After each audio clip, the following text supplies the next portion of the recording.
संदीप अपनी भाभी से काफी घुल मिल गया था। देवर भाभी एक दूसरे से चिपके रहने लगे। दोनों खूब हंसी मजाक करते एक दूसरे की चुगलबाजुओं से खूब खुश होते थे। अपने हाथों से एक दूसरे को खाना खिलाते थे, साथ ही साथ घूमने जाते थे।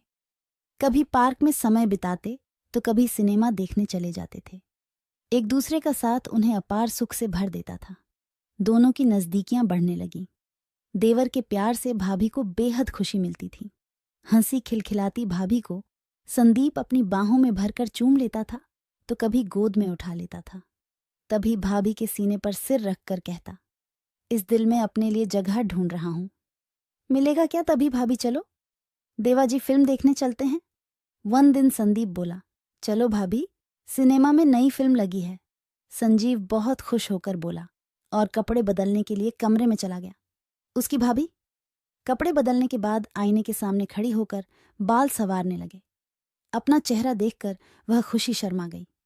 सज संवर कर जब निकली तो उसका देवर संदीप देखता ही रह गया। सीमा, तुम इस तरह से क्या देख रहे हो?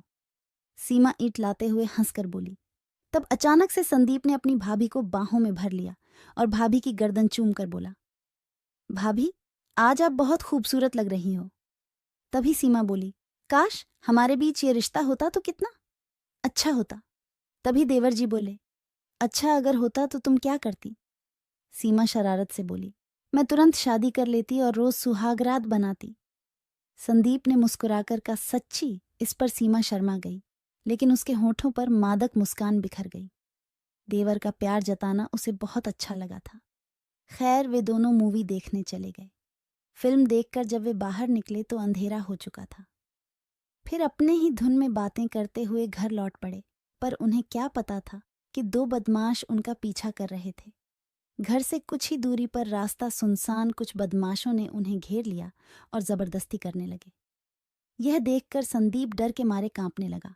बदमाशों ने संदीप से कहा, अगर तुझे अपनी जान प्यारी है तो तू भाग जाए, वरना यह चपेट में चला जाएगा।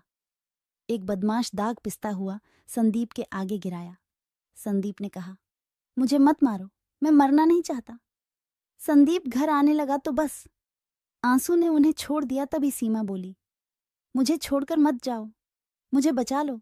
लेकिन उसके देवर ने कुछ सुना ही नहीं, वह वहां से भाग गया। तब फिर बदमाश सीमा को झाड़ी के पीछे ले गए और सीमा को पटक कर एक एक करके बदमाश उस पर चल गए और सीमा को पूरी हालत में कर दिया। अब सीमा उठने की हालत में भी नहीं बची थी।